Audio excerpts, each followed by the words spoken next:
Right, I've got quite a lot to cover in quite a short space of time. I am going to record this session, so if you need to look at it again later, then you'll be able to. If you've got any questions, and if we've time, if your tutor can tap them into the chat, we can try and address them then. Otherwise, just come and see me at the any time after this session.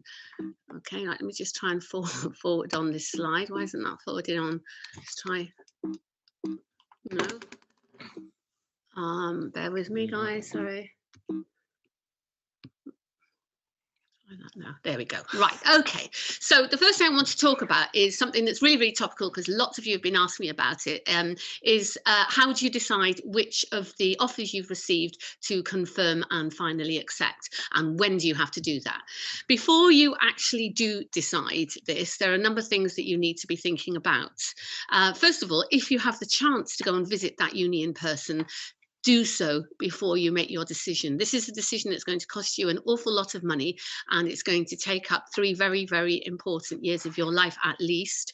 And so if you've had a chance to look at it, if you're being allowed to look at it as rules relax a little bit in the next few weeks, I would recommend that you do so, or at the very least then go to the website and look at the virtual tours to get a feel for the place you'll be living in for the next 3 years. Absolutely critical that you scrutinise the course content of any offers you've received, because there will be slight differences between them, and if you're struggling to decide between 2 places that have made the same offer, it might be something in the course content, some opportunity maybe even to study abroad, something that makes that one stand out more than another. And do have a good look at where this university, all your universities are located. We've got a map just outside my room, and it will give you a sense of distance and proportion, and it's something to consider. If you go to Newcastle or Durham, that's 4.5 or 5 hours just to get there and get back, so you're not going to be popping home at weekends with your laundry. Think about the costs as well. The further away from London you live, the cheaper the cost of living, the cheaper your accommodation. Again, if you're juggling between 2 places, it's really hard to separate them. That might be the one thing that helps you to decide. And obviously, and most importantly, the entry requirements. You are allowed to accept 2 offers, and any other offers you've received, you're going to have to decline. With the 2 offers, you have to rank them. The first one is your firm acceptance, and that's where you definitely go if you meet the terms of the offer. Your second one is only there as a backup. So there's only a point in having a second one if the terms of the offer are slightly lower. So if the first offer was AAB and you got ABB, then you might not be going to that university. But if your second offer, your insurance, was ABB or BBB, then you've got a place. What you don't want is to choose 2 universities which both need the same grades, and then you miss the grades and you go to neither and you're stuck in clearing. Okay, so consider the entry requirements when you're considering which one is your firm and which one is your entry. So everybody's been asking when you have to do make this decision and confirm it. Where you do it is on UCAS Track. You'll have a login for UCAS Track, which comes live once you start receiving your offers, and it will tell you on UCAS Track what your deadline is for accepting your offers, but your date won't appear until you've received all 5 decisions. So if you're sitting on 4 offers and you haven't received a 5th, you haven't yet even received a deadline date. If you've received all your offers, you will already have a deadline. It won't be before early May, but you will have a date to which you must respond. If you don't meet the deadline on track that is there for you, the UCAS will automatically remove all your offers and you won't have anywhere at all. So the deadline is important, but you won't receive it until you've got all your offers. And generally speaking, if you get all your offers on or before the 20th of May, your deadline will be the 10th of June. If you get all your decisions on or before the 13th of July, then it's the 14th of July is your deadline. And there are three types of reply. So to make your firm acceptance, this is your first choice. So if you get the grades, this is where you want to go. If you're choosing a university that made you an unconditional offer, then you already know that place is yours because it's not conditional on the grades that you're going to get. And so if you make them your firm acceptance, that's where you're going. If more likely they made you a conditional offer with certain grades you need to achieve, then that place is yours if you meet the offer. So if the conditional offer is 3 A's and you get 3 A's or above, then that place is yours. The second type of acceptance that you will be asked to make is your insurance, your backup. And as I've explained, it should be lower offer conditions so that if you don't make the terms of your first choice offer, you should hopefully have a backup with lower grades that you did meet.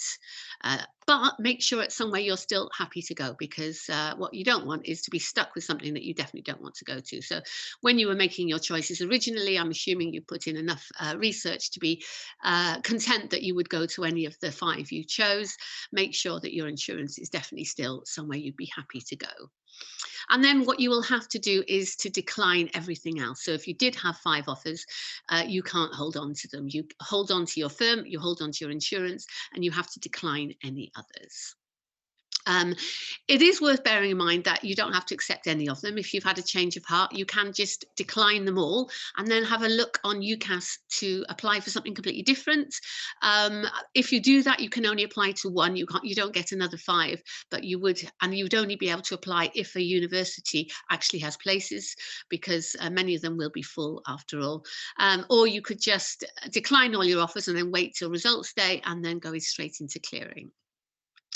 And let's say you did decide on your firm and your insurance and you declined the others, and then within 14 days you had a change of heart and you thought, that was a mistake. I wish I'd replied differently. I wish I'd accepted differently. Within 14 days, all you have to do is contact UCAS to let them know, and you should be allowed to make that change. If it's been more than 14 days, it's highly unlikely you'll be able to make any changes. You would have to start by talking to the relevant universities about whether or not you could still make that change, but there are no guarantees at all that they would say yes. And even if they did, they'll only do so up until the 23rd of July. And yes, as I said already, if you decide you don't want to go to uni at all anymore this year, you just withdraw your whole application. Right, very swiftly, we haven't got much time, moving on to student finance. This is quite complicated, but I'm hoping that I can simplify it a little bit for you. Basically, when you apply for student finance, you're applying to fund you through university. So you're applying for your tuition fees and your maintenance, that's your living costs, your hall of residence, your food, and everything you need to live. So you will be applying for 2 separate loans. The tuition loan is one that's automatically granted for the full cost of the loan of your university. It goes from Student Finance England straight to the university that you end up studying at. And so there's nothing you have to do at all. Once you've made that application, the money will just go to the right place at the right time. The maintenance loan is more complicated, and I'll explain that in a second. When should you apply for student finance? The deadline is the 21st of May, but you can apply from now. One of the questions on the form is, which university are you going to? Clearly nobody knows that yet, unless it's an unconditional offer that you're accepting. So you just put your first choice uni. If at the end of your results you find you're not going there, it's a really simple procedure, one form that you contact Student Finance and say, actually it's not Manchester anymore, it's Leeds, and they will just make sure that the details are changed. What takes the time is making the application in the first place, so to do it from now with a deadline of the 21st of May. If you miss the deadline, you should still get your loan, but you might not get it for the beginning of term when you need it to pay your hall fees. So as I've said, the tuition loan is very straightforward. You don't even see that money. It doesn't go into your bank account. The maintenance loan will go into your bank account.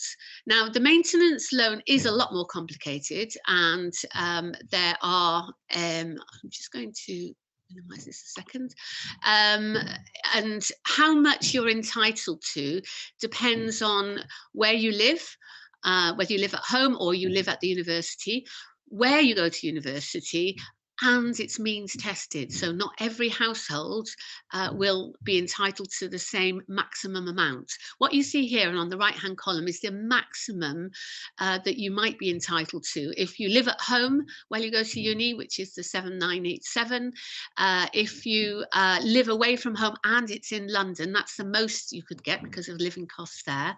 If you live outside of London, that's a 9488. That's the maximum. Not everybody will be entitled to that. And there's also an amount for those of you who've got courses where you'll go abroad. Let's move on again. In terms of how to apply, the link is right here, and what it will take you to is this page here, and the first thing you have to do is create an account, and it's all done online. There is some information that some of you may need your parents to supply. That will become clear. As you go onto this website, there are also help forms that you can download to take you through it. In terms of, very quickly, in terms of repaying, you don't start repaying your loan until you've started earning above £27,295 a year. And then you only repay 9% of what you earn above that. If you earn less than that amount, you're not repaying anything right now. And if you start repaying the loan because you've hit that salary income, but then you lose your job or take a pay cut, then you stop repaying. You don't have to keep repaying until you're back on that income or above. And after 30 years, whether or not you've paid it all off, whether you've had career breaks and you haven't paid it off, it's wiped off. So it doesn't carry on beyond 30 years. You'll be charged interest, which is above inflation rate. But the good thing is that if you're looking to get a mortgage or something in later life, they don't take account of your student loan as something that will be a factor in perhaps you not being entitled to get a mortgage. It doesn't go on your credit file because it's always such an affordable repayment. They're deducted from your gross pay, so you actually don't ever have that money in your account to make another decision on. It's gone before you have the chance to spend it on something else. If you were to earn 28,000, so just above that threshold, you'd only be repaying £5.29 a month based on the 9% above the £705 that you've exceeded that minimum threshold. If you were to earn, say, 35,000, you'd be paying about £58 a month. So the repayments will always be very affordable based on what your income is. There are also additional sources of income that you might be entitled to. Bursary, scholarships and awards. These are free. These are not loans. You don't have to pay them back. Every university has their own programme, and that will vary in terms of who's eligible. It could be based on your household income. It could be based on a talent that you have that they want to attract to the university, so they entice you with this scholarship. Or it could be based on your A-level results even. Sometimes that can entitle you to a scholarship. The amount will vary from uni to uni. Whether or not you have to apply for it or you automatically are entitled to it because of your household income, again, will vary, and you will receive it directly from the university. An example here is an accommodation bursary that the University of Bristol offer. And for anyone with a household income of below 42,875, you will be entitled to that just over £1,000 bursary towards your accommodation. Student Finance England would notify you if you are eligible. And finally, I've got quite a useful, quite a long video that you might want to watch, which basically goes into a bit more detail and hopefully decodes anything you might need to know about student finance. I'm sorry we don't have time for any questions right now, but do come and see me or drop me an email if you need to know anything else. Thanks very much and have a lovely day. Well done.